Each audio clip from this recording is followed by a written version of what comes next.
All right.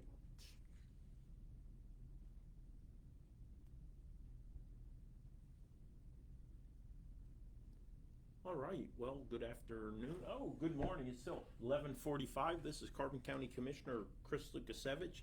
This is the virtual meeting after the commissioners meeting, or the meeting after the meeting, for the clear, concise version of the title. Carbon County Commissioner Chris Lukasevich.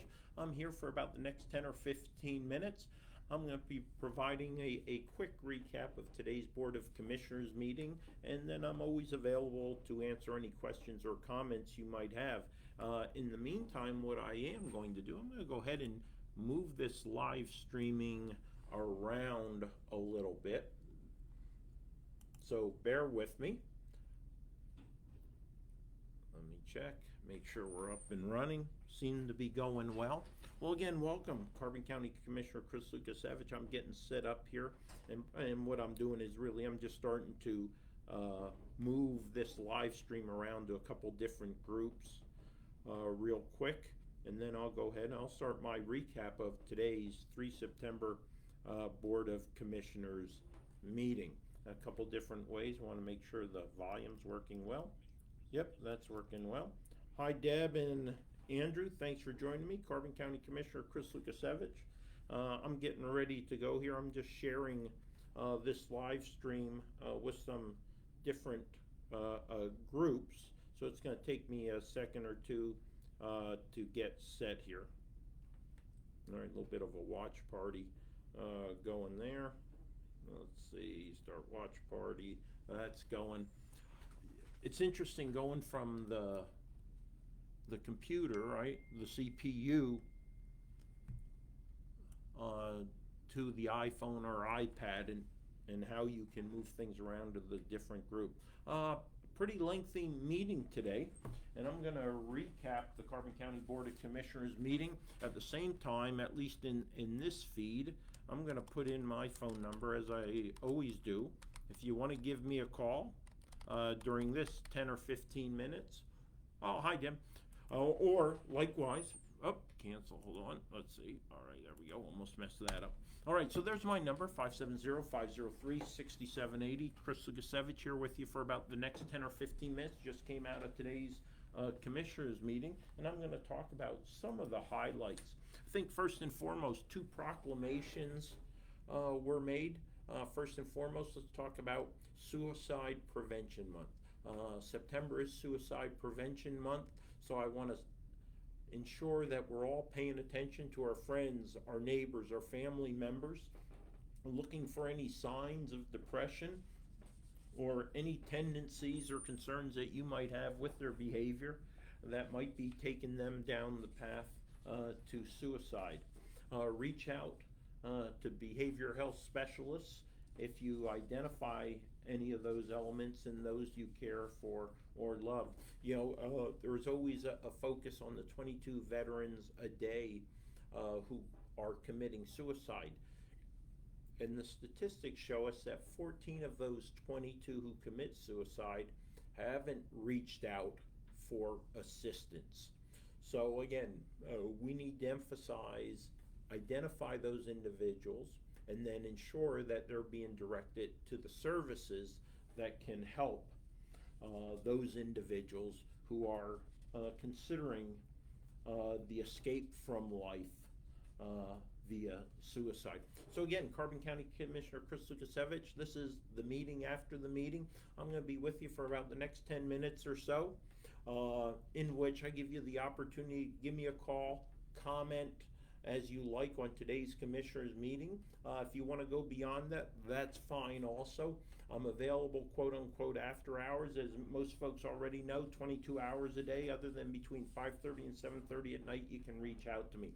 So Suicide Prevention Month, September. Be conscientious, be sensitive, be on the lookout for those individuals who you love who might have those tendencies. Secondly, we recognize Christine LeClaire, who's been provided one of the highest honors that the American Legion bestows upon a member. And Christine is a critical element of this community, truly selfless and giving. Former Sergeant Christine LeClaire As I explained during the meeting, our community is a fabric. A fabric is held by threads. Some of those are cotton threads, some of those are Kevlar, right? And Christine, being an Army gal, she recognizes the strength of Kevlar. And she is one of those fibers in the fabric, or threads in the fabric of this community, that is clearly holds us together, right?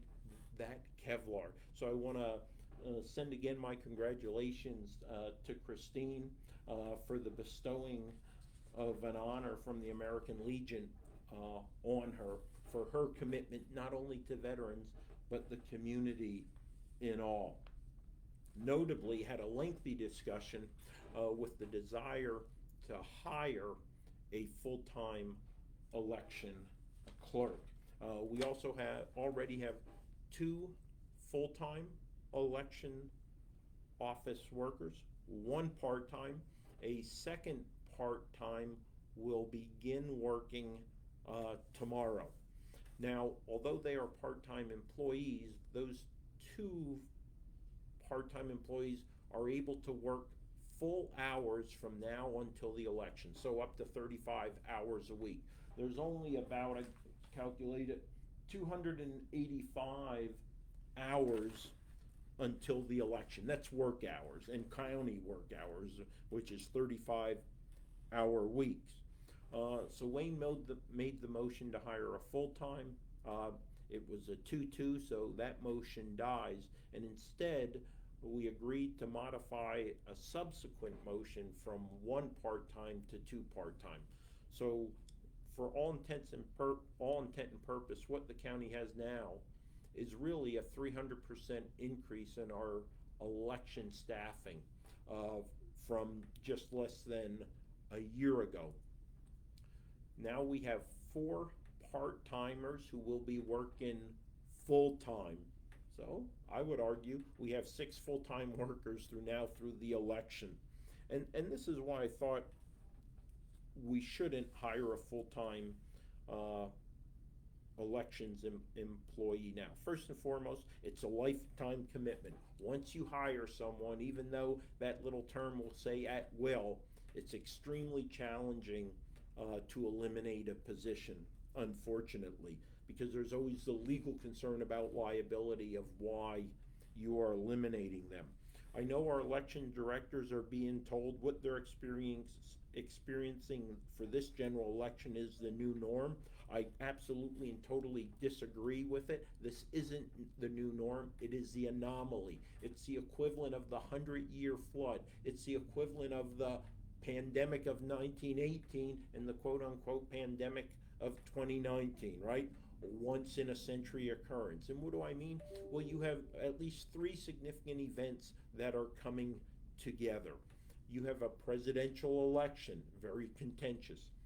You have the Act 77 changes, which are creating chaos, and all the mail-in ballots. You have the pandemic. You have yet to fully implement the technology that we started bringing in. We just went to a kiosk, right? More or less a new voting system with the scanned ballots. We haven't yet even integrated the lessons learned from the last general and primary in regards to using those devices.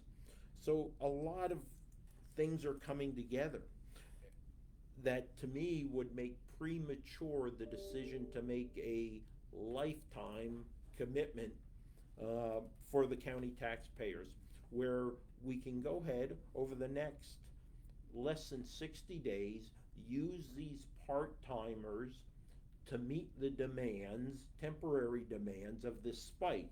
And obviously the spike is caused by things such as the Act 77 that has provided the opportunity for mail-in ballots. We're being inundated in flyers like this that says go ahead and apply for a mail-in ballot. And what you have is individuals who previously applied for a permanent annual mail-in ballot reapplying every time they receive one of these in the mail.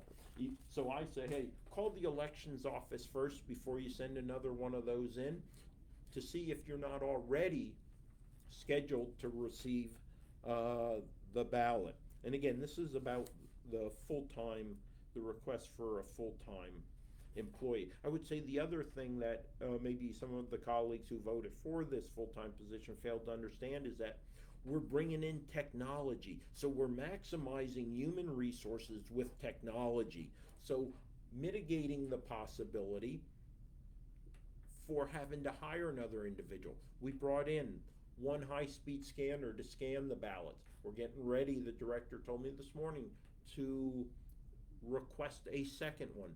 We brought in a high-speed envelope opener, cutter, so that can process 400 envelopes a minute. And we can expect we're going to have to open by mail-in and absentee ballots, probably anywhere from 20 to 30,000 envelopes. That would be 10 to 15,000 outside envelopes and 10 to 15 security envelopes. Those 30,000 envelopes that up until a week ago would have been opened by hand are now going to be opened with a high-speed cutter. In 75 minutes, those envelopes will all be opened and ready for the ballots to be pulled out and scanned. We've ordered a ballot, or in the process of ordering a ballot folder. So instead of manually having to fold ballots, put them in an envelope and mail them, they will actually be folded electronically or through a device. Additionally, we're building a $2.5 million, or renovating a building at the cost of $2.5 million that is literally going to quadruple the space of the current elections office. So to give them more space in order to develop and implement processes and procedures for more effectively and efficiently manage this process. What I prefer to see happen is we take this time, get through this perfect storm, and then in January we can sit down outside of the storm and make a determination if a full-time employee is really needed. But let us not make a hasty decision on that. So that was a big discussion on that. And again, this is Chris Lukasiewicz, Carbon County Commissioner. I'm here for the next couple minutes. This is the meeting after the meeting.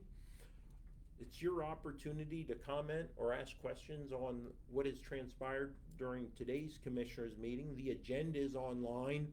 The Facebook live streaming of the commissioners meeting is on C4 Chris Carbon County Commissioner. It's on the Carbon County Commissioners Facebook page. I shared it with about a half a dozen different groups in Carbon County.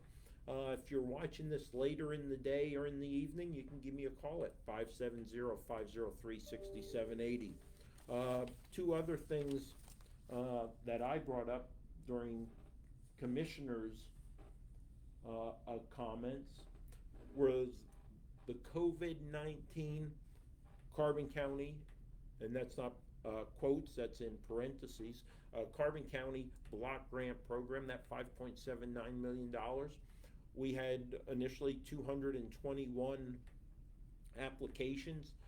All the eligible applications, just over 200, did go out to the 4 committees that we had developed. Those committees, in a timely manner, by 31 August, came back with all their recommendations to the Board of Commissioners. So next Wednesday, the Board of Commissioners will start reviewing the recommendations from the committees, reconciling their recommendations with the justified eligible dollar amounts for those more than 200 applications, and then we'll make a disbursement or a decision on which entities and how much will be provided. And again, even though it seems the guidelines continue to change on every other day basis, I do highly expect us to have a second round.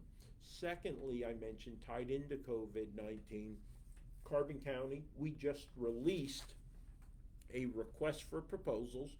You can go to carboncounty.com, go on to our website, where on the left margin you'll see request for proposals, and under there's one specific to broadband. And what we are seeking are projects or products from ISP providers, from vendors, to give us ideas or concepts valued at less than $500,000 that will help enhance the capacity to underserved and unserved areas of Carbon County relevant to broadband, to enhance their capacity to do telemedicine, telecommute, and telemedicine. We specifically sent these out also to libraries, schools, hospitals, because we know you have vendors that might be under consideration to provide capabilities or products to enhance your ability to deliver telemedicine, teleeducation, or of course help businesses telecommute. These are likely to fall under that umbrella. While this is a formal request for proposal, it really falls under the CARES COVID-19 County Block Grant program. So I want the libraries, the school districts, to reach out to potential vendors that they may have to see if the proposal is something that they might be interested in. So again, it's extremely important we set aside $500,000 specifically for broadband. It's earmarked. If we don't use it all, we'll rededicate or reallocate that money towards other areas eligible for the grant. But again, we do want to make a concerted effort to improve broadband access in unserved and underserved. Now, where are those unserved and underserved areas? Well, you can simply go to the FCC website, and there's a great map, and that's at, broadbandmap.ffc.gov. I'm going to go ahead, I'm going to paste that link into this live streaming, if I can get back to it here. Let's see, where's my live streaming? It pops out of the way here. All right, so I'm going to go ahead, I'm going to comment in. If you want to see broadband access here in Carbon County, there it is. You can just open that up. Neatly on the right side, what you can do is click on the little gear, and that'll allow you to look at the areas based upon different uploads and download speeds. And again, if you look at the RFP that's out there, you will see that how is unserved and underserved defined. Okay, underserved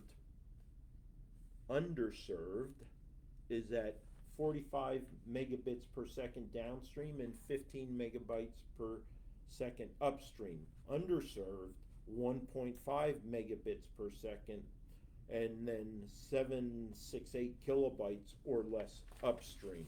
So again, stick that into that little gear area, or select that, and you'll get a sense of where in Carbon County the under and underserved populations are.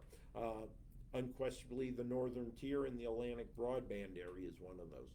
So again, this is Carbon County Commissioner Chris Lukasiewicz. I can be reached at 570-503-6780. Please feel free to reach out to me, any issues or concerns, not only specific to today's Commissioners meeting, but any other topic. If I don't know the answer, I'll try to direct you to the appropriate subject matter expert. Do the research myself. I will get you an answer. It may not be the answer you want to hear, but you will get an answer. It'll be frank, candid, honest, all that redundant use, right, synonyms. So again, Chris Lukasiewicz, I want you to have a wonderful day. Reach out to me, 570-503-6780, or clukasiewicz@carboncounty.net. Have a great afternoon.